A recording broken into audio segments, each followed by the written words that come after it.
What's up, you guys? It's Graham here, and you better be ready for what just happened. After record high stock prices, a slowing housing market, and a brand new presidential election, as of a few hours ago, the Federal Reserve made their decision again to cut interest rates another 25 basis points, officially marking the end of the most restrictive tightening cycle we've ever seen in history. That's right, for the first time since 2020, interest rates are beginning to come back down, and that's going to have some pretty serious implications throughout almost everything from the stock market, the housing market, the national debt, and even the value of the US dollar. So given the recent update and their brand new decision as of today, let's discuss exactly what happened, what the Federal Reserve just said, the impact this is about to have on everything money, and then most importantly, what this means for you watching, because there's a lot going on that most people aren't talking about. Although really quick, if you appreciate me doing my best to get this video out within a few hours of their decision, it would mean a lot to me if you hit the like button or subscribed if you haven't done that already. It's totally free, it takes you a split second, and as a thank you for doing that, here's a picture of a squirrel. So thanks so much, and also a big thank you to Incogni for sponsoring today's video, but more on that later. Alright, so as a bit of a background, all of this is completely dependent on one single word, the ultimate boogeyman of the entire economy, inflation. That's right, even though we've made drastic improvements from the 9% inflation rate of 2022, inflation currently stands at 2.4%, which is higher than what the Federal Reserve would like, but it's on a trajectory of slowly continuing to fall. For example, in the most recent inflation report, it was found that energy prices dropped by 6.8%, used cars and trucks fell by 5.1%, hotels fell by 2.3%, and wait for it, lettuce is now 3.2% less expensive. Okay, but in all seriousness, the current inflation rate is a bit of a double-edged sword, because despite inflation returning back to somewhat normal, prices are still significantly higher today than they were a few years ago. And as a result, debt delinquency is back to its highest level in 12 years. However, the White House says that this is all a big error of calculation, because in their eyes, inflation is actually below 2% if you remove housing from the equation. That's right, when you calculate the level of inflation within our economy, one metric makes up a third of the overall reading, and that's what's called owner's equivalent rent. In this case, homeowners are surveyed and asked if they were to rent their home out today, how much would they charge? Well, that amount is calculated within the inflation report, and since housing prices are going up, that's reflected in the headline number that we see here. Except if you just remove that, since housing prices are the result of a structural shortfall and not inflationary pressures, then voila, inflation is now below 2%, and it's a job well done. Although before we go into the massive problem with this, along with why mortgage rates are going up despite interest rates going down, we need to talk about another metric that's extremely important, the stock market. Look, on the surface, the stock market has seen an absolutely incredible run over these last 5 years. I mean, let's face it, the S&P 500 has doubled within that time frame. But as you're about to see, those sort of returns aren't exactly normal. Like, take a look at this. Since 1924, the S&P 500 has increased overall by just 6.5% a year, or with dividends reinvested by 10% a year, which is even lower when you account for inflation. And as Goldman Sachs points out, there might be a scenario in which the next 10 years sees significantly lower returns than many of us have become accustomed to. How low, you might ask? Well, as Goldman Sachs points out, over the last few years, the vast majority of stock market profits are driven by what's called the Magnificent Seven, which consists of Apple, Amazon, Alphabet, Meta, Microsoft, Nvidia, and Tesla. So is this sustainable? And according to Goldman Sachs, it's not. The way they see it, valuations are some of the highest they've ever been when you compare that to earnings, and as a result, historically, that tends to mean that the stock market returns over the following 10 years are suboptimal. Or, I guess as they say, their model predicts annual returns ranging from plus 7% to negative 1%, with a 72% probability that stocks will underperform bonds over the next decade. For Goldman Sachs, this translates to just a 3% annualized return over the next 10 years. Of course, not everybody agrees, with DataTrek saying that while the stock market has endured decade-long stretches of 3% returns, those tend to follow very specific catalysts, such as the Great Depression, the 1974 oil shock, or the 2008 financial crisis.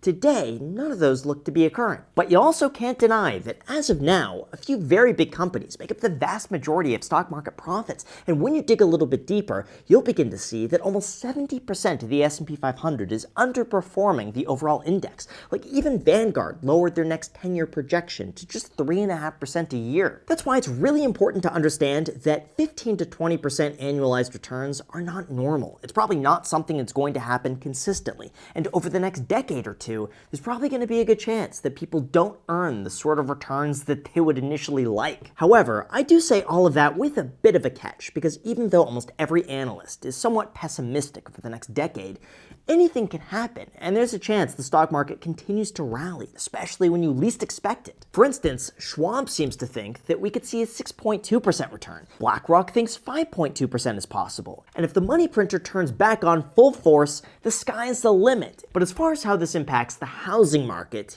here's where things get crazy. Now, even though it might be hard to believe that existing home sales are on track for their worst year since 1995, it's not hard to believe that your personal data is probably floating around on the internet somewhere in the hands of data brokers, third parties, and spammers who are looking to target you. And it's becoming an epidemic. Look, as much as I enjoy talking about the markets, the sad reality is that anytime you make a purchase, anytime you sign up for a product or service, or anytime you give out your information, your data is being passed around and sold on the internet, resulting in spam phone calls, phishing attempts, junk emails, the list goes on. Thankfully though, you do have a right to protect your privacy and request that data brokers remove the information they have about you. And even though it could take years to do yourself manually, it doesn't have to be that way with our sponsor Incogni. They could do all the work for you by reaching out to data brokers on your behalf, requesting that your personal data be removed, and then dealing with any objections that websites or data brokers might have. And since many data brokers continue collecting your information even after they've removed it, Incogni makes sure that your data stays off the market with repeated removal requests. All you have to do is make an account, grant them the right to work for you, and sit back while they keep you updated every step of the way. They're also available risk-free for 30 days, so anyone is able to give it a shot and get a full refund if you're not happy with it, so there's no reason not to try it. For myself, this is essential in cutting down on the amount of spam phone calls and emails I get on a daily basis, and if you don't make an active effort to get your information removed, it's probably just going to keep happening. So take down your personal information today by going to incogni.com/Graham and use the code Graham for 60% off an annual plan, or you could also use the link down below in the description.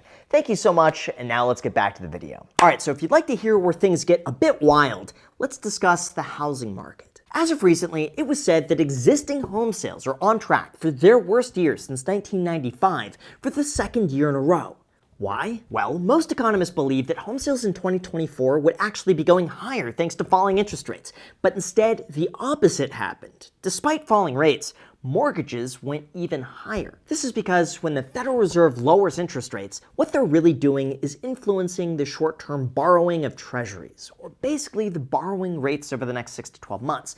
But mortgages follow a completely different metric, the 10-year treasury. Since most mortgages are only held for about 10 years, this becomes the biggest competition between investors. Basically, think of it this way. The 10-year treasury and the 30-year mortgage are nearly identical when it comes to risk-adjusted returns. So if one moves higher, the other goes right alongside with it. That's why, contrary to the Fed lowering interest rates, investors believe that inflation is going to be higher than anticipated for longer than anticipated. And that's resulted in mortgage rates remaining elevated. There's also the concern that the government's going to be digging themselves deeper and deeper into debt, so there's a bit of that as well. Essentially, the Fed doesn't have a lot of control over this, and the market's going to dictate whatever it believes is going to be most likely to happen, especially when it's said that future rate cuts will be a lot more modest. So as a result, home sales are falling fast. As far as what this means for the future, Zillow believes that home sales are only on pace to climb 2% in 2024 and 0.9% over the next 12 months,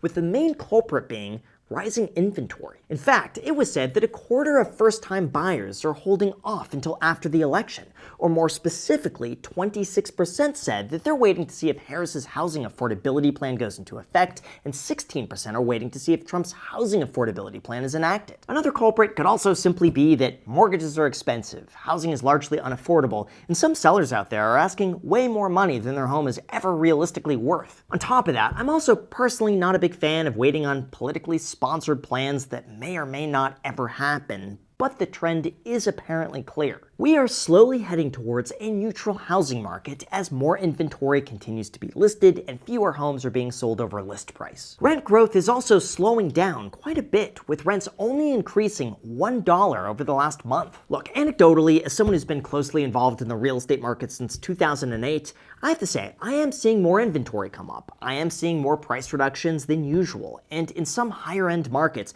buyers are getting the upper edge. But for entry-level homes, it's still just as competitive, even when mortgage rates are still high. Although, as far as what the Federal Reserve has to say about this, along with their plan for the future, here is what you came for. As of a few hours ago, the Federal Reserve made their decision, as expected, to cut interest rates another 25 basis points, mainly because their preferred measure of inflation is trending back downwards. For example, take a look at what's called PCE, or Personal Consumer Expenditures. This tracks the cost of items from the perspective of businesses, and that tells us how much consumers are willing to pay across the board. Essentially, think of this a bit like the canary in the coal mine, where if businesses see reduced demand and lowered cost, that probably means inflation is coming back down. And in this case, PCE was found to have come in at just 2.1% year over year. Basically, prices are falling, and this gives the Federal Reserve a little bit more room to cut rates. Now, unfortunately, not everything is sunshine and rainbows, because there's one more element that's going to affect the Federal Reserve rate cuts in the future, and that's going to be jobs. See, here's the thing. The Federal Reserve's entire goal is to maintain price stability and maximum employment. So even though prices are coming back down, the jobs market is not looking so good. And that's causing the Federal Reserve to take a little bit more action. For instance, the recent jobs report found that only 12,000 jobs were added in the month of September. And even though unemployment is still incredibly low, all things considered, it's still something that's going to take a lot more observation over the coming few months, especially since employment is on a downtrend. Besides all of this, though, Jerome Powell ended up giving more of the same, which is basically that their goal is to maintain price stability, that they're monitoring the labor market, and that they're going to make all decisions based on the data that they get at the time. All of this suggests that we're probably going to see one more rate cut throughout the end of the year, most likely to the tune of 25 basis points, although in terms of my own thoughts about this and what you could do, especially since we're around an election, here's what you need to know. Look, when it comes to the terrible jobs numbers, honestly, they could probably be chalked up to major hurricanes and strikes, but it is worthwhile to reiterate that employment numbers are trending lower, and if this continues, we're most likely going to see a series of rate cuts throughout 2025 as a way to spark up the economy. But even beyond that, we also have the topic of elections. Now, even though some people might really like or really dislike the results, the truth is, when stock market returns are considered, it really doesn't make that big of a difference. For example, historically, the highest compound annual growth returns came from a Republican president at 10.2%, but a Democrat president isn't too far behind at 9.4%. Take that a step further, when you begin looking at median returns, you'll begin to notice that Republican presidents have frequently been plagued by rather substantial stock market losses as well. And all of this means that average annual returns tend to be higher with Democrats at 12.9% versus Republicans at 9.9%. And yes, if that sounds confusing, just think of it like this. Even though Republican presidents have overall had higher returns over the entire course of their presidency, there's also a lot more volatility, or buying opportunities, as I like to call it, and that drags down the median return. All of this really suggests that at the end of the day, it doesn't make that big of a difference, and instead we should focus on what we can directly control, which is keeping a consistent income, living below your means, saving as much money as you can, tracking expenses, and then investing the difference consistently. To me, that's the most important, and long-term so far, stocks have only gone up. So with that said, thank you so much for watching. Make sure to hit the like button and subscribe if you haven't done it already, and don't forget to check out our sponsor, Incogni, down below in the description. Thank you so much, and until next time.